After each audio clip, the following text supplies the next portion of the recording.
Secara teori harusnya mudah, Amerika aja punya angkatan laut terkuat nomor 1 di dunia. Kemarin, Trump pede naklukin Iran cuma 1 jam, kami udah menang. Sekarang, bahkan Selat Hormuz pun yang cuma selebar 54 km pada titik tersempitnya belum bisa diambil alih.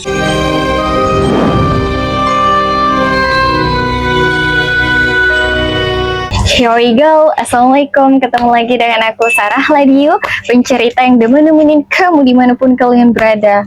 Oke, here comes the topic today, yaitu kalau Amerika punya nuklir, kenapa mereka nggak bisa naklukin Selat Hormuz? Bahkan berita di bulan Maret ini, Donald Trump minta tolong ke negara-negara lain untuk mengamankan Selat Hormuz.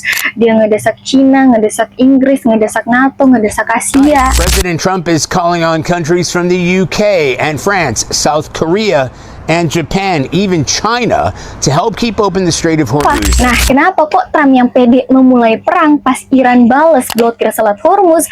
Si Trump juga yang keluar-keluar nyir semua negara harus bantuin dia. Secara teori harusnya mudah, Amerika aja punya angkatan laut terkuat nomor 1 di dunia, punya 11 gugus tempur kapal induk, ratusan kapal perang, ribuan pesawat tempur, puluhan ribu rudal sama bom. Mereka juga memiliki jaringan satelit global, armada kapal selam nuklir yang gak terlacak, sampai kemampuan logistik untuk menyerang titik manapun di bumi ini cuma dalam hitungan jam.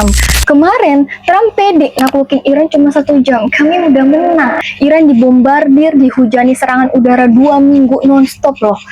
Sekarang, bahkan Selat Hormuz pun yang cuma selebar 54 km pada titik tersempitnya belum bisa diambil alih. Kenapa bisa gitu? Let's jump into the story. Geografi Selat Hormuz sebagai perangkap maut. Nah, Selat Hormuz bukan cuma laut biasa, melainkan merupakan salah satu jalur paling vital di dunia. Setiap hari itu sekitar 25% pasokan minyak dunia lewat sini. Jadi kalau jalur ini keganggu dikit aja, apalagi sampai ditutup, harga minyak dunia bakal langsung melonjak. Ekonomi banyak negara bisa langsung terdampak, mulai dari Jepang, India, Thailand, Prancis, Eropa, dan lain-lain. Nah, perlu diketahui, jarak daratan dari Pulau Larak di Iran ke Great Coin di Oman itu cuma sekitar 39 km. Secara teknis, kapal-kapal tanker raksasa itu cuma punya 2 jalur, satu buat masuk dan satu lagi buat keluar. Masalahnya, kapal-kapal besar ini hanya bisa lewat di jalur pelayaran yang lebarnya 3,7 km. Ibarat jalan, sisi kanan untuk satu arah dan sisi kiri untuk arah sebaliknya. Nah, masing-masing jalur lebarnya cuma 3,7 km. Itu pun masih ada jarak pemisahnya di tengah buffer zone yang lebarnya juga 3,7 km.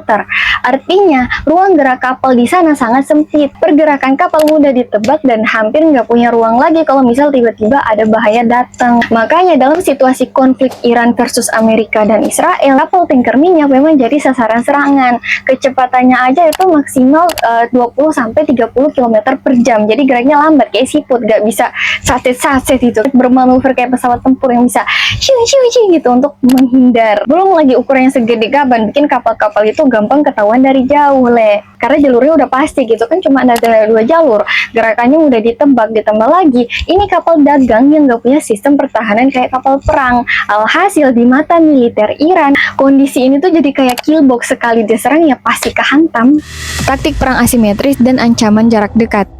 Nah, keunggulan Iran itu sebenarnya simple banget, yaitu mereka main di rumah sendiri, Garis pantai Iran itu membentang panjang tepat di pinggir laut pelayaran. Nah, gara-gara itu Iran bisa aja naruh senjata jarak dekat kayak meriam pantai, roket, sampai rudal di sepanjang pantai. Di selat yang sempit itu, serangan bisa datang secepat kilat. Misal kayak rudal C-802, rudal buatan Cina yang sekarang ditempatin sama Iran di sepanjang garis pantai Selat Hormuz, itu kecepatannya 900 sampai 1000 km per jam atau 1,8 km tiap 6 detik. Kalau nih rudal ditembakin dari jarak 37 km, hanya butuh waktu 2 menit doang untuk langsung menghantam target kapal yang lewat, kapal yang kayak siput itu. Jadi hanya dalam waktu kurang dari 90 detik, mungkin bisa langsung menghindar.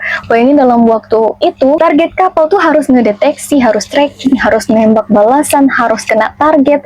Dilakuin dalam waktu kurang dari 90 detik. Hampir mustahil, Belum lagi senjata andalan Iran, drone shaded. Ini kecil-kecil cabai rawit loh. Drone Drone ini bisa terbang sampai 2.500 km, jadi bisa nyerang Selat Hormuz dari mana aja di wilayah Iran. Harganya sekitar $20.000 atau 320 jutaan per unit dengan hulu ledak 40 kg. Isi bom yang cukup kalau cuma untuk ngebolongin kapal tanker. Yang jadi masalah besar adalah perbandingan biayanya. Iran modal puluhan ribu dolar doang tapi bisa ngancam kapal yang nilainya ratusan juta dolar. Kalau Iran kirim drone banyak sekaligus yang murah-murah itu, Amerika harus ngeluarin rudal pencegat yang harganya miliaran buat nanti satu drone doang. Dari segi ekonomi, Amerika bisa rugi bener duluan, Jadi secara ekonomi dan strategi, Iran berada di posisi yang cukup menguntungkan. Ancaman lain yang Iran berikan yaitu soal ranjau laut. Ranjau laut digunakan untuk mengganggu jalur kapal dan cara ini terbukti efektif sekaligus sulit diprediksi. Oh iya, anyway, Iran diperkirakan memiliki stok 2.000 sampai 6.000 ranjau laut. Nah, buat ngebersihinnya tuh berat, butuh waktu berbulan-bulan dan biaya jutaan dolar.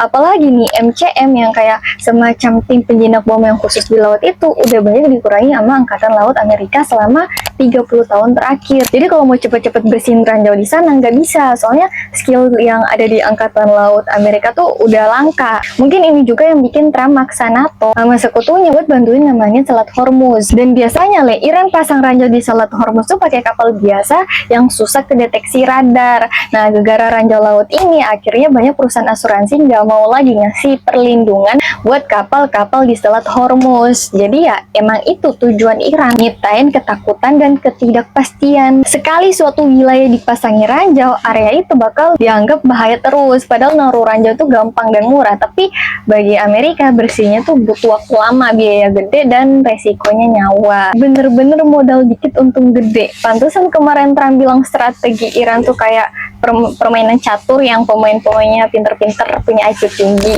Trump memuji Iran dengan menyebut orang-orang Iran memiliki tingkat kecerdasan paling tinggi. Bahkan menyebut rakyat Iran sebagai orang-orang cerdas dengan IQ yang tinggi. Hambatan logistik, politik, dan peran asuransi. Nah, setiap bulan itu ada sekitar 3.000 kapal yang lewat di Selat Hormuz. Kalau dibagi rata, berarti ada 100 kapal tiap hari yang melintasi di jalur sempit itu. Masalahnya, kapal-kapal ini lewat di waktu yang beda-beda, nggak bersamaan. Sedangkan jumlah kapal Amerika kan terbatas ya. Nggak mungkin dikawal satu-satu. Akibatnya, kapal-kapal tanker ini jadi rentan karena nggak selalu dapat perlindungan. Nah, itu hambatan pertama. Hambatan kedua, soal politik, Di Amerika sendiri, masyarakat yang mau yang dari partai Demokrat atau Partai Republik sama-sama nggak setuju dengan perang ini. Soalnya orang-orang sana toleransi ke korban jiwanya tuh rendah banget. Mereka nggak siap nerima fakta kalau banyak tentara yang bakal gugur. Kayak walaupun nih misal yang mati 3 atau 4 atau 6 tentara doang, itu langsung dipertanyakan, nih perang buat apa? Tujuannya apa? Supaya apa? Beda lagi sama Iran. Orang-orang Iran mentalitasnya jauh. Mereka bukan lagi siap ngurbani 3, 4, 6 orang, tapi mereka siap bertarung sampai mati. Gara-gara itu orang-orang Iran lebih berani ambil resiko korban jiwa. Udah gitu di tingkat global, sekutu-sekutunya Amerika kayak NATO, Jerman, Jepang, Spanyol, Italia, atau Korsel merasa enggan ikut campur dalam perang ini. Donald Trump sampai ngomel-ngomel, katanya ini kerja sama one way street. Amerika mulu yang memberi, tapi negara-negara lain cuma mau menerima, gak bisa kasih kontribusi setara. Trump ngerasa selama ini dia yang ngeluarin uang mulu buat anggaran militer melindungi dunia, termasuk menjaga Selat Hormuz. Terus dia juga sindir negara-negara Asia yang bergantung sama minyak tapi pada nggak mau ikut bantu. Dia nyindir Jepang, Cina, Korsel. Donald Trump mendesak supaya negara-negara itu ikut membantu, jangan cuma nikmatin hasilnya doang. Anyway, Amerika sendiri cuma butuh kurang dari 1% minyak dari selat itu. Maybe dia mikir, jangan gue yang ribet padahal mereka yang untung. Nah, lanjut hambatan yang ketiga yaitu soal asuransi. Sebenarnya jalur pelayaran di Selat Hormuz lumpuh bukan semata-mata karena serangan rudal, drone, atau rancau.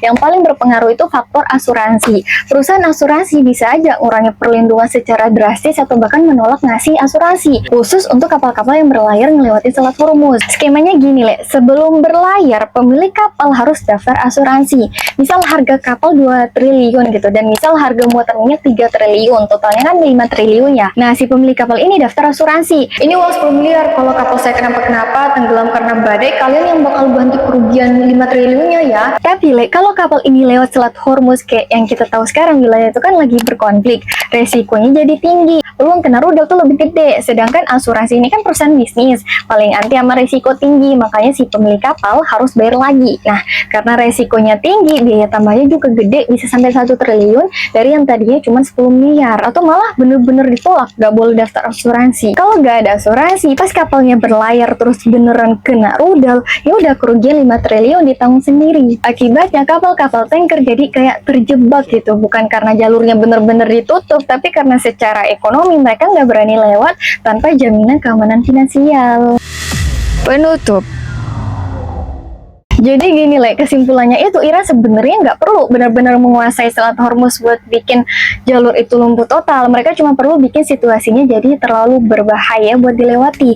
Begitu ketidakpastian muncul dan resiko rudal atau drone menyebar, bukan senjata lagi yang bakal menghentikan perdagangan dunia, tapi pasar asuransi sendiri yang bakal angkat tangan karena biayanya udah nggak masuk akal. Dan itulah letak masalahnya buat Amerika, Mereka mungkin bisa menang telak kalau adu kekuatan militer, tapi pada akhirnya mereka bakal kalah secara ekonomi dan politik karena biaya yang harus dibayar buat ngejaga stabilitas dunia itu jauh lebih besar daripada hasil yang didapatin.